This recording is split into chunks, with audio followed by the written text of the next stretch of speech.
KSUവിലൂടെ രാഷ്ട്രീയ പ്രവർത്തനം ആരംഭിച്ച നേതാവ് പിന്നീട് യൂത്ത് കോൺഗ്രസിലെത്തി. കോൺഗ്രസ് ടിക്കറ്റിൽ MLA ആയി നിയമസഭയിലും. രാഷ്ട്രീയ സമരങ്ങളിൽ പോലീസിന്റെ ലാത്തിചാർജും ആക്രമണങ്ങളും നേരിട്ട മറ്റു പല നേതാക്കളും പുറത്തു നിൽക്കുമ്പോഴാണ് അധികം ഷർട്ട് ചുളിയാതെ രാഹുൽ മാങ്കൂട്ടത്തിലിന്റെ വളർച്ച. അന്നേ ചോദ്യങ്ങൾ ഉയർന്നതാണ്, രാഹുൽ എങ്ങനെ അതിവേഗം താക്കോൽ സ്ഥാനങ്ങളിൽ എത്തിയെന്ന്. ഇപ്പോൾ ഇതാ ആ കയറ്റത്തേക്കാൾ വേഗത്തിലും ആഴത്തിലും പൊളിറ്റിക്കൽ കരിയറിന് പതനം. രാഹുൽ മാങ്കൂട്ടത്തിനെതിരായ ആരോപണങ്ങൾ കോൺഗ്രസിന് ചില്ലറ തലവേദനയൊന്നുമല്ല സൃഷ്ടിച്ചിരിക്കുന്നത്. രാഹുലിനെതിരായ നടപടിയെ ചൊല്ലി കോൺഗ്രസിൽ പിളർപ്പുണ്ടായി. മുൻ പ്രതിപക്ഷ നേതാവ് രമേശ് ചെന്നിത്തല, KPCC മുൻ അധ്യക്ഷൻ K സുധാകരൻ, മുതിർന്ന നേതാക്കളായ K മുരളീധരൻ, TN പ്രതാപൻ തുടങ്ങിയവരെല്ലാം രാഹുലിനെ MLA സ്ഥാനത്ത് നിന്ന് നീക്കണമെന്ന നിലപാടിലായിരുന്നു. ഷാനിമോൾ ഉസ്മാൻ, ഉമാ തോമസ്, ബിന്ദു കൃഷ്ണ തുടങ്ങിയ വനിതാ നേതാക്കളും രാഹുലിനെതിരായ ശക്തമായ നടപടി വേണമെന്ന് ആവശ്യപ്പെട്ടവരാണ്. KPCC അധ്യക്ഷൻ സണ്ണി ജോസഫിനും സമാന നിലപാട് തന്നെ. രാഹുൽ പക്ഷത്തുള്ളത് പ്രതിപക്ഷ നേതാവ് VD സതീശനും ഷാഫി പറമ്പിൽ MP-യും മാത്രം.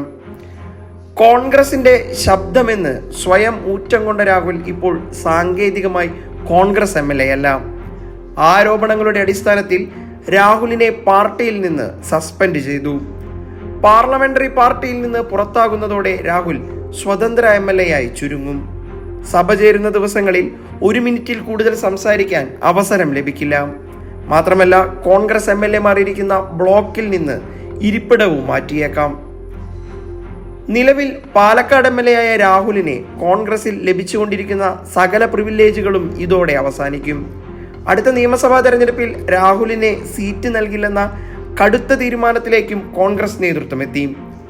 എല്ലാവിധ പിന്തുണയും നൽകി പാർട്ടി ഉയർത്തിക്കൊണ്ടുവന്ന രാഹുൽ ആ പാർട്ടിയെ പൂർണ്ണമായി പ്രതിരോധത്തിലാക്കിയെന്നാണ് കോൺഗ്രസിലെ പൊതു അഭിപ്രായം. അതിനാൽ രാഹുലിനെ ഇനി കാര്യങ്ങൾ അത്ര എളുപ്പമല്ല. ആരോപണം ഉയർന്നതിന്റെ തുടക്ക സമയത്ത് രാഹുലിനെ പ്രതിരോധിക്കുകയായിരുന്നു കോൺഗ്രസ് ചെയ്തത്. രാഹുലിനെതിരെ പരാതിയൊന്നുമില്ലല്ലോ എന്നതായിരുന്നു പ്രതിരോധ കവചം. എന്നാൽ ചില ശബ്ദരേഖകൾ പുറത്തു വന്നതോടെ പാർട്ടി നേതൃത്വത്തിനും പിടിച്ചു നിൽക്കാൻ സാധിക്കാതെയായി. രാഹുലിൻ്റെതെന്ന നിലയിൽ പുറത്തു വന്ന ശബ്ദ സന്ദേശങ്ങളിൽ സ്ത്രീകളെ ലൈംഗികമായി ചൂഷണം ചെയ്തതിൻ്റെയും ഗർഭചിത്രത്തിനെ നിർബന്ധിച്ചതിൻ്റെയും വ്യക്തമായ സൂചനകളുണ്ട്. ഇതിന്റെ ഗൗരവം ഉൾക്കൊണ്ടാണ് പരാതിയില്ലെങ്കിലും കടുത്ത നടപടിയെടുക്കാൻ പാർട്ടി നേതൃത്വം തീരുമാനിച്ചത്. ഈ ശബ്ദരേഖകളെയൊന്നും രാഹുൽ ഇതുവരെ തള്ളിപ്പറയാത്തത് പ്രശ്നങ്ങളുടെ തീവ്രത കൂട്ടുന്നു. ഇപ്പോൾ ഉയർന്നിരിക്കുന്ന ആരോപണങ്ങൾ രാഹുലിനെ മാത്രമല്ല പ്രതിരോധത്തിലാക്കിയിരിക്കുന്നത്, മറിച്ച് പ്രതിപക്ഷ നേതാവ് VD സതീശനെയും ഷാഫി പറമ്പിൽ MP-യെയും കൂടിയാണ്. പാർട്ടി പിടിക്കാൻ സതീശൻ ആയുധമാക്കിയ നേതാക്കളിൽ ഒരാളാണ് മാങ്കൂട്ടത്തിൽ. ഷാഫിയെയും മാങ്കൂട്ടത്തിലിനെയും ചേർത്ത് നിർത്തിയായിരുന്നു സതീശന്റെ പല ആഭ്യന്തര ഓപ്പറേഷനുകളും.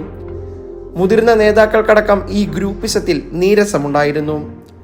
ലൈംഗിക ആരോപണങ്ങളെ തുടർന്ന് രാഹുൽ മാങ്കൂട്ടത്തിനെതിരായ നീക്കങ്ങൾക്കൊപ്പം സതീശന്റെ പവർ ഗ്രൂപ്പ് പൊളിക്കുകയെന്ന ലക്ഷ്യം കൂടിയുണ്ട് ചെന്നിത്തല അടക്കമുള്ള മുതിർന്ന നേതാക്കൾക്ക്.